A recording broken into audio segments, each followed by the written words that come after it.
इस वक्त दामूक नायक की टीम राजस्थान की राजधानी जयपुर शहर से लगभग 125 किलोमीटर दूर सवाई माधोपुर जिले के श्रीपुरा गांव में है। ये एक ऐसा गांव है जहां एक पहला पॉली हाउस लगा है जो कृषि विभाग की योजना है।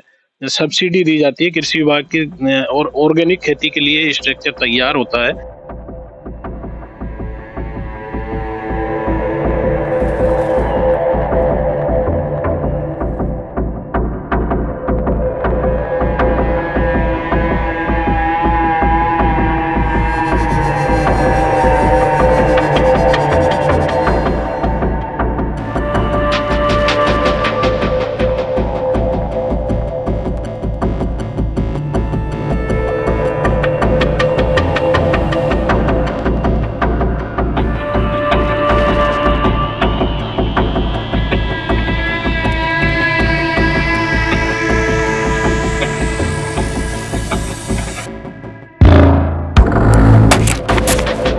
इस वक्त हम राजस्थान के सवाई माधोपुर जिले के एक छोटे से गांव में हैं, जहां एक जागरूक किसान ने पॉली हाउस के जरिए विभिन्न प्रकार की ऑर्गेनिक फसलों का उत्पादन शुरू किया है और शुरुआती दौर में अच्छी पैदावार हुई। हमारे साथ यह किसान है, एक युवा किसान है, आदिवासी किसान है। हम इनसे जानेंगे कि किस तरह से ये इस योजना से सरकार की से जुड़े और क्या इनको लाभ हो रहा है, कैसे इन्होंने शुरुआत की, कहाँ से इनके जेन में है। जी, सबसे पहले आपका नाम जानना चाहूंगा। सत्यनारायण मीणा। ये जो आपने कृषि विभाग की योजना है इसको हाँ। शुरू की, तो इसमें कहाँ से कैसे क्या हुआ और अब क्या? मैंने ऑनलाइन उद्यान विभाग को अप्लाई किया था, तो उससे मेरे निकला था ये। तो उसको उसमें क्या है, किसान शेयर होता है एक। तो मैंने किसान शेयर अपना खुद का जो पैसा लागत है वो मैंने जमा करवाई 20 लाख रुपए, और बाकी सब्सिडी है गवर्नमेंट की। वो गवर्नमेंट की सब्सिडी जो कंपनी ये बना के देती है उसके खाते में चली जाती है सीधी। अब सबसे पहले ये जब स्ट्रक्चर खड़ा हो गया उसके बाद आपने किस चीज की खेती की है, थोड़ा समझना चाहिए। सबसे पहले मैंने इसमें खीरे की खेती की है, जो अभी लगी हुई है। ये अभी खीरे की खेती को अभी 80 दिन हुए हैं। पूरे 80 दिन में मैंने करीबन 2.5 लाख रुपए कमा लिए इससे। अभी फसल अच्छी चल रही है। क्षेत्रफल कितना है और कितने पौधे होंगे इसमें?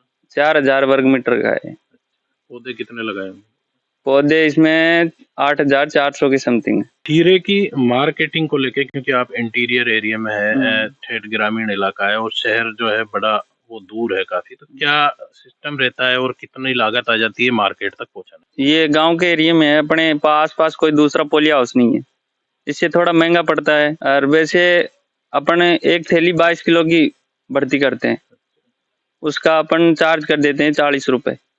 यहाँ से ले जाने में 40 रुपए ले लेता है।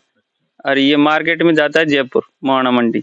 यहाँ कोई लेता नहीं है इतना माल, तो इसलिए इसको जयपुर भेजते हैं। मतलब कितने दिन में हर खीरा टूटता है, एक दिन छोड़ के एक दिन, एक बार। एक मैं ये चीज देख रहा हूँ यहाँ, ये क्या है, ये थोड़ा सा इस चीज को समझना चाहूंगा।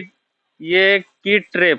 अच्छा। मच्छर मक्खी है, उसको ट्रैप करने के लिए जो बाहरी मच्छर मक्खी आ जाते हैं, पौधों को नुकसान पहुंचाते हैं, उससे बचाने के लिए कीट ट्रैप लगा रखा।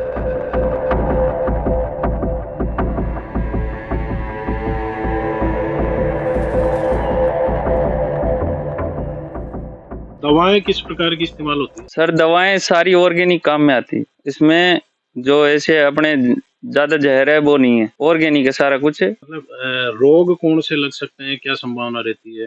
रोग तो अपन एक तो फल गलने लग जाता है, एक पौधा रुक जाता है। अगर ज्यादा सर्दी पड़ रही है तो उसमें पौधा रुक जाता है। ज्यादा गर्मी, अगर ज्यादा ही टेम्परेचर ज्यादा ही है तो उसमें क्या पौधा मरने लग जाता है। उसके बाद क्या करते हैं उसको भाई टेम्परेचर को मेंटेन किया जाता है, एक तो उसके अनुसार उसमें दवाइयाँ दी जाती, वो सारी ऑर्गेनिक होती है। तो दवाएं कितनी महंगी आती है, जैसे और यहाँ लोकल में जो दवाएं मिलती है उसके अलावा कितनी महंगी ये पड़ती हैं दवाएं ऑर्गेनिक? ऑर्गेनिक दवाइयाँ अपने बाकी दवाइयों के हिसाब से थोड़ी महंगी पड़ती है, पर जो बेनिफिट होता है उसके हिसाब से थोड़ा मेंटेन हो जाता है सारा कुछ। इसके अलावा जैसे अभी आपने खीरे की खेती की, तो खीरे के अलावा और कौन सी फसल इसमें हम कर सकते हैं? खीरे के अलावा अपन कर सकते हैं इसमें शिमला मिर्च कर सकते हैं, गुलाब कर सकते हैं, टमाटर कर सकते हैं। बाकी सारी चीजें मतलब जो छठ 12 पूनी चलता है, हमेशा चलती है जो फसल, वो सारी इसी में होती है। आप देख सकते हैं यहाँ दोनों तरफ मेरे खीरे की फसल लगी है, और मैं कैमरामैन को कहूंगा कि ये दिखाएं, देखो किस तरह से यहाँ खीरा आ रहा है, और बहुत बढ़िया साफ सुथरा, जिसमें कोई रोग नहीं है, कीट नहीं है। हमने देखा है अक्सर कि जब जमीन पे खेती होती है तो वहाँ रोग लग जाता है, कीट लग जाता है, लेकिन यहाँ इस स्ट्रक्चर के अंदर बड़ी सावधानी से इसको बिल्कुल सीधा खड़ा किया गया है। ये बेल है खीरे की, कोई जमीन पे नहीं टिक रहा है, इसलिए इसमें रोग भी बहुत कम लगता है। हाँ, मौसमी बीमारियों के लिए यहाँ कुछ फंगीसाइड दवाओं का उपयोग भी करना पड़ता है, लेकिन सबसे ज्यादा बात यह है कि यहाँ ऑर्गेनिक खेती पे ध्यान दिया जाता है। सरकार किसान को इस वक्त पॉली हाउस में 90% सब्सिडी दे रही है, जो एक अच्छा प्रोजेक्ट है सरकार का, कृषि विभाग का, किसानों को लाभ देने के लिए। द मूक नायक के लिए सवाई माधोपुर से अब्दुल माहिर की रिपोर्ट। द मूक नायक जनवादी पत्रकारिता करता है। यह संविधान, लोकतंत्र और सामाजिक न्याय पर चलने वाला चैनल है।